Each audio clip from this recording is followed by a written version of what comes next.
സ്വന്തം റൂംമേറ്റിൻ്റെ ഡ്രസ്സ് മാറിക്കൊണ്ടിരിക്കുന്ന സമയത്തുള്ള ന്യൂഡ് വീഡിയോ ഈ കുട്ടി എടുത്തു. അത് ആ കുട്ടി കണ്ടു. അങ്ങനത്തെ ഒരു കാര്യം ഈ കുട്ടി ചെയ്തു. രണ്ടാമത് ആ ലെറ്ററിൽ തന്നെ പറയുന്നത് they put up many boys for night. മനസ്സിലായല്ലോ?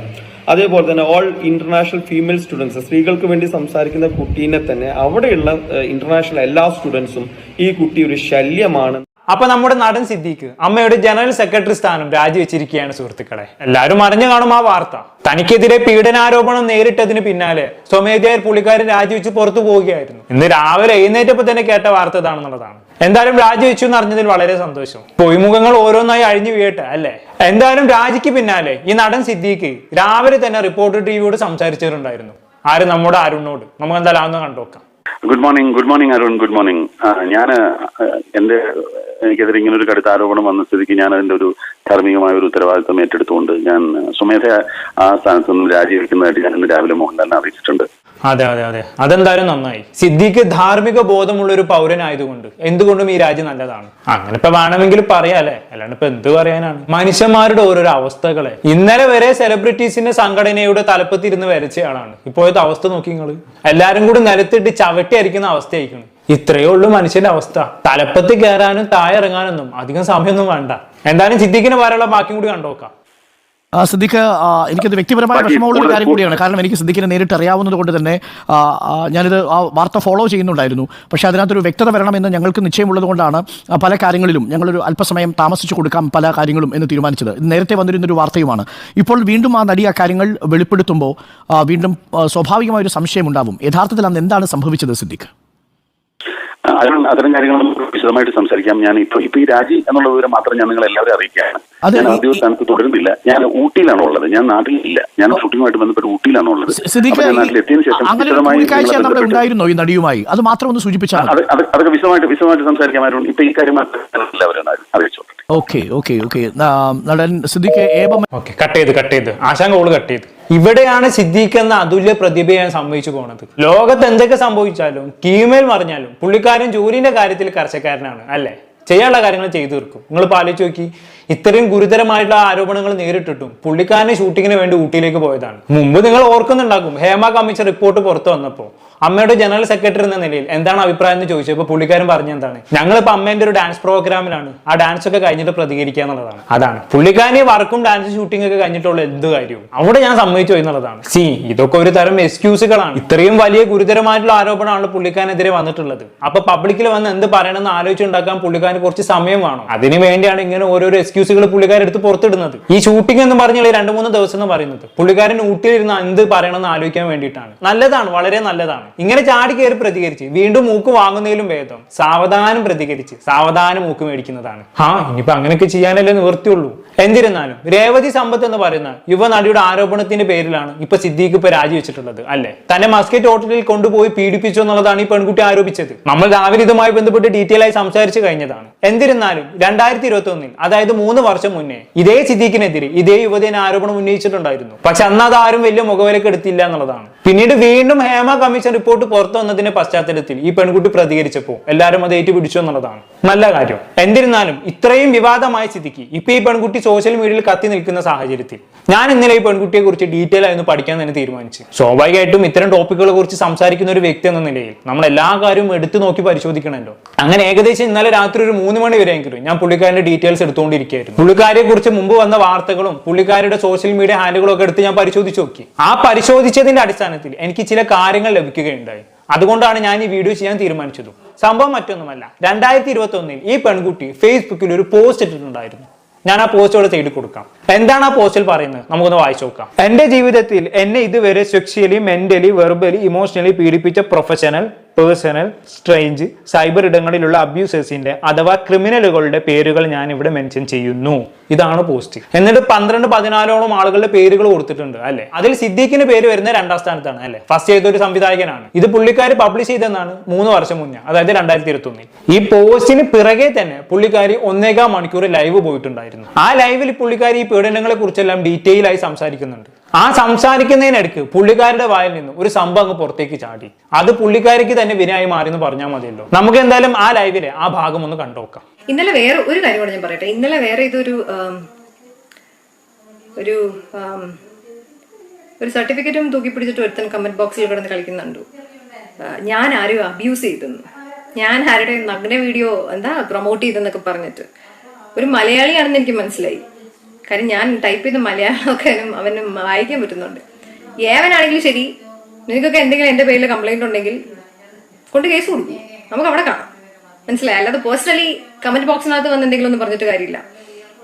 ഞാൻ ആരും അബ്യൂസ് ചെയ്തെന്നു, ഞാനിപ്പോ അറിഞ്ഞ നന്നായി. ഞാൻ അബ്യൂസ് ചെയ്തിട്ടുണ്ടെങ്കിൽ അത് വളരെ തെറ്റാണ് അല്ലേ? അത് നിയമത്തിന്റെ ഫ്രണ്ടിൽ തന്നെ കൊണ്ടുവരണം. നിയമം എന്താ അപ്പൊ കേസ് കൊടുക്കാത്ത, എന്താ ഇപ്പൊ കേസ് കൊടുക്കാത്ത എന്നൊക്കെയല്ലേ നിങ്ങൾ പറയുന്നത്? അപ്പൊ നിങ്ങൾക്ക് ആദ്യം അത് ചെയ്യും, ആദ്യം വേഗം പോയി ചെയ്യും. എന്റെ പേരിൽ ഒരു ഒരു പെറ്റീഷൻ ഫയൽ ചെയ്യണം.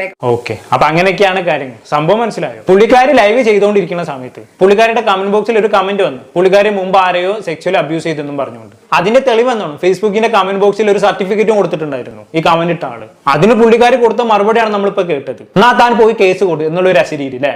അതായത് കമന്റ് ഇട്ട ആൾ ഒരു തരം കളിയാക്കല്. ഈ കളിയാക്കിയത് രണ്ട് കാരണങ്ങളിൽ ഒന്നുകൊണ്ടാണെന്നുള്ളത് ആർക്കും മനസ്സിലാകും. ഒന്നുകിൽ താൻ അങ്ങനെ ഒന്നും ചെയ്തിട്ടില്ല എന്ന് രേവതിക്ക് നല്ലോണം ബോധ്യമുണ്ട്. ആ ബോധ്യത്തിന്റെ അടിസ്ഥാനത്തിലാണ് ഇങ്ങനെ കമന്റ് ഇട്ട ആള് കളിയാക്കിയത്. അതല്ല എങ്കിൽ താൻ അങ്ങനെ ചെയ്തിട്ടുണ്ടെന്ന് രേവതിക്ക് അറിയാം. പക്ഷെ നിയമപരമായി പോയാലും ഒരു ചുക്കും സംഭവിക്കാൻ പോകുന്നില്ല എന്നും രേവതിക്ക് നല്ല ബോധ്യമുണ്ട്. ആ ബോധ്യത്തിന്റെ അടിസ്ഥാനത്തിലാണ് താൻ പോയി കേസ് കൊടുക്കുന്നു പുള്ളിക്കാരി ഇപ്പൊ കളിയാക്കിക്കൊണ്ട് പറഞ്ഞത്. ഇതിൽ രണ്ടിൽ ഏതെങ്കിലും ഒരു കാരണമാകാം അല്ലെ? രേവതി സമ്പത്തിന്റെ ഈ ലൈവൊക്കെ കഴിഞ്ഞ് 2 ദിവസം കഴിഞ്ഞ് ഇപ്പൊ ഈ രേവതി പുറത്തു വിട്ട ഈ ലിസ്റ്റിലെ 14 പേരിൽപ്പെട്ട ഒരാൾ അബിൽ ദേവ് എന്നുള്ളതാണ് പുള്ളിക്കാരന്റെ പേര്. ഇവളുടെ ഈ ലിസ്റ്റിലെ 5ാം സ്ഥാനത്തുള്ള വ്യക്തിയാണ്. എന്തോ കേരള ഫാഷൻ ലീഗിന്റെ ഫൗണ്ടറൊക്കെയാണ് പുള്ളിക്കാരൻ ഒരു ലൈവ് വന്നിട്ടുണ്ടായിരുന്നു. ആ ലൈവിൽ ഈ അബിൽ ദേവ് ചില കാര്യങ്ങൾ തുറന്ന് സംസാരിക്കുന്നുണ്ട്. നമുക്ക് എന്തായാലും അതൊന്ന് കണ്ടുനോക്കാം. നമസ്കാരം, ഞാൻ അബിൽ ദേവ്. ഈ വീഡിയോയിൽ ഞാൻ പറയാൻ പോകുന്ന എല്ലാ കാര്യത്തിന്റെയും റെസ്പോൺസിബിലിറ്റി ഞാൻ സ്വയം ഏറ്റെടുക്കുന്നു. എനിക്ക് സംസാരിക്കാനുള്ളത് ആക്ട്രസ് രേവതി സമ്പത്തിനെ കുറിച്ചാണ്. ഒരു ആക്ട്രസ് മാത്രമല്ല, ഒരു സോഷ്യൽ ആക്ടിവിസ്റ്റ് ആണ്, ഫെമിനിസ്റ്റ് ആണ്, കമ്മ്യൂണിസ്റ്റ് ആണ്. ഈ രേവതി സമ്പത്ത് ഈ കഴിഞ്ഞ 15-ാം തീയതി ഫേസ്ബുക്കിൽ ഒരു പോസ്റ്റ് ഇടുകയുണ്ടായി. അവരെ പീഡിപ്പിച്ച 14 പേരുടെ ലിസ്റ്റ് ഇടുകയുണ്ടായി. അതിൽ 5ാമത്തെ ആള് ഞാനാണ്. ഞാൻ Abil Dev, Kerala fashion league founder. എനിക്ക് പറയാനുള്ളത്, ഈ ഫേസ്ബുക്കിൽ ഈ കുട്ടി ഈ ഫേസ്ബുക്ക് പോസ്റ്റ് ഇട്ടതിന് ശേഷം ഈ കാണുന്ന എല്ലാ ഓൺലൈൻ മാധ്യമങ്ങളും ഇത് ഏറ്റെടുത്ത് ഈ 14 പേരും ഈ കുട്ടിയെ ഫിസിക്കലി പീഡിപ്പിച്ചു എന്നുള്ള രീതിയിലാണ് എല്ലാ സ്ഥലത്തും വാർത്തകൾ വന്നിരിക്കുന്നത്. 2 ദിവസം കഴിഞ്ഞപ്പോൾ ഈ കുട്ടി തന്നെ ഫേസ്ബുക്ക് ലൈവിൽ വന്നു. അത് ഞങ്ങൾക്കൊക്കെ വളരെ സന്തോഷമുള്ള ഒരു കാര്യമാണ്. ഞങ്ങൾ എങ്ങനെയാണ് ഈ കുട്ടിയെ പീഡിപ്പിച്ചതെന്നുള്ളത് ആ ലൈവിൽ ആ കുട്ടി പറഞ്ഞു. അതിൽ എൻ്റെ പീഡനം മാത്രം ഞാൻ പറയാം. ഞാൻ ഈ കുട്ടിയെ പീഡിപ്പിച്ചത് എങ്ങനെയാണ്? രേവതി എനിക്ക് സ്നേഹദാരിദ്ര്യമുള്ള ഒരാളാണ് ഞാൻ. ഓക്കെ, ഞാൻ രേവതിയുടെ അടുത്ത് രേവതി എനിക്ക് സ്നേഹം തരൂ എന്ന് ഞാൻ ചോദിച്ചു. ഇതാണ് എന്ന് ഈ കുട്ടി ആരോപിക്കുന്നു. ഓക്കെ, ഇതാണ് എൻ്റെ പീഡനം. ഓക്കെ, അങ്ങനെ പല ആളുകളെ കുറിച്ച് ആ കുട്ടി പറയുന്നുണ്ട്. അതിൽ ആ വീഡിയോയിൽ നിങ്ങൾക്ക് നോക്കിയാൽ കാണാൻ സാധിക്കും. അതിൽ 48-ാം മിനിറ്റിൽ ആ കുട്ടി ഒരു കാര്യം, ഒരു വെല്ലുവിളി അതിൽ നടത്തുകയുണ്ടായി. സത്യം പറഞ്ഞാൽ ആ വെല്ലുവിളിയുടെ അടിസ്ഥാനത്തിലാണ് ഞാൻ എൻ്റെ സ്വയം ഒരു അന്വേഷണം ഈ കുട്ടീനെ കുറിച്ച് ഞാൻ നടത്തുന്നത്. ഓക്കെ, പുള്ളിക്കാരൻ ഈ പറഞ്ഞ 49-ാമത്തെ മിനിറ്റിൽ രേവതി പറഞ്ഞ കാര്യമാണ് നമ്മൾ തൊട്ട് മുമ്പ് പ്ലേ ചെയ്യിപ്പിച്ച് കാണിച്ചത്. ഏത് കമന്റ് ബോക്സിൽ ആ സർട്ടിഫിക്കറ്റിന്റെ സംഭവം മനസ്സിലാകാത്തവരെ ഒന്ന് ഓർമ്മിപ്പിച്ചെന്നേ ഉള്ളൂ. പുള്ളിക്കാരൻ പറയാനുള്ള ബാക്കി കേട്ടോക്കാം. എനിക്ക് ഫേസ്ബുക്കിൽ നിന്ന് ഒരു ലെറ്റർ കിട്ടി. ആ ലെറ്റർ ഞെട്ടിക്കുന്ന ലെറ്റർ ആയിരുന്നു. അതിൽ സീലുകളോ കാര്യങ്ങളൊന്നുമില്ല. വേഫാം യൂണിവേഴ്സിറ്റിയിൽ ഈ കുട്ടി പഠിച്ചിട്ടുണ്ട്. ഈ പഠിച്ച കുട്ടീനെ അവിടുന്ന് പുറത്താക്കിയ കോളേജ് പുറത്താക്കിയ ഒരു ലെറ്ററാണ് എനിക്ക് കിട്ടിയത്. അതിന്റെ അടിസ്ഥാനത്തിൽ വേഫാം യൂണിവേഴ്സിറ്റിയിലേക്ക് ഞാൻ വിളിച്ചന്വേഷിച്ച സമയത്ത് എനിക്ക് അവിടുന്ന് ഞെട്ടിക്കുന്ന വിവരങ്ങളാണ്. കാരണം ഈ ഫെമിനിസം പറഞ്ഞ് നടക്കുന്ന വ്യക്തിയുടെ റിയൽ ക്രിമിനൽ മുഖമാണ് ഞാൻ ഇവിടെ സംസാരിക്കാൻ പോകുന്നത്. അവിടുന്ന് എനിക്ക് ഒരുപാട് ലെറ്റേഴ്സ് ഈ കുട്ടീനെ കുറിച്ചുള്ള അവിടെ കംപ്ലൈന്റ് ലഭിച്ചിട്ടുള്ള ഒരുപാട് ലെറ്റർ എനിക്ക് കിട്ടുകയുണ്ടായി. ഇന്നലെ മീഡിയയ്ക്ക് ഞാനത് 5-6 ലെറ്റർ ഞാൻ മീഡിയക്കെല്ലാം ഞാൻ കൊടുക്കുകയുണ്ടായി. ആ ലെറ്ററിൽ പറയുന്ന ഒരു കാര്യം എന്താണെന്ന് വെച്ച് കഴിഞ്ഞാൽ, ഞാൻ നേരത്തെ പറഞ്ഞത് ഫെമിനിസം പറയുന്ന സ്ത്രീകൾക്ക് വേണ്ടി സംസാരിക്കുന്ന വ്യക്തിയുടെ റിയൽ ഫേസ് ആണ്. സ്വന്തം റൂംമേറ്റിന്റെ ഡ്രസ്സ് മാറിക്കൊണ്ടിരിക്കുന്ന സമയത്തുള്ള ന്യൂഡ് വീഡിയോ ഈ കുട്ടി എടുത്തു. അത് ആ കുട്ടി കണ്ടു. അങ്ങനത്തെ ഒരു കാര്യം ഈ കുട്ടി ചെയ്തു. രണ്ടാമത് ആ ലെറ്ററിൽ തന്നെ പറയുന്നത്, they put up many boys for night. മനസ്സിലായല്ലോ? അതേപോലെ തന്നെ ഓൾ ഇന്റർനാഷണൽ ഫീമെയിൽ സ്റ്റുഡൻസ്, സ്ത്രീകൾക്ക് വേണ്ടി സംസാരിക്കുന്ന കുട്ടീനെ തന്നെ അവിടെയുള്ള ഇന്റർനാഷണൽ എല്ലാ സ്റ്റുഡൻസും ഈ കുട്ടി ഒരു ശല്യമാണെന്ന് പറഞ്ഞിട്ട് കോളേജിന് കംപ്ലൈന്റ് കൊടുക്കുകയുണ്ടായി. അതൊരു ലെറ്റർ ഈ കുട്ടീനെ പുറത്താക്കാനുള്ള അടുത്ത കാരണമാണ്. പിന്നെ ക്ലാസ്സിൽ കയറില്ല, അങ്ങനെ. പിന്നെ ഇതിന്റെ ഓരോരോ കംപ്ലൈന്റുകളാണ്. കാരണം 4ഓളം കംപ്ലൈന്റ് ലഭിച്ച അടിസ്ഥാനത്തിലാണ് ഈ കുട്ടിയെ ആ കോളേജ് അധികൃതർ അവിടുന്ന് അവിടുന്ന് പുറത്താക്കുന്നത്. അതിലെ മെയിൻ കാര്യം പറയുന്നത് സ്വന്തം സഹപാഠിയുടെ ആ കുട്ടിയുടെ ന്യൂഡ് വീഡിയോ ഈ കുട്ടിയെടുത്ത് പബ്ലിഷ് ചെയ്തതിന്റെ കാരണത്തിൽ. ഞാൻ പറയുന്നൊരു കാര്യം, നമ്മൾ എല്ലാവരെയും ഈ 14 പേരുടെയും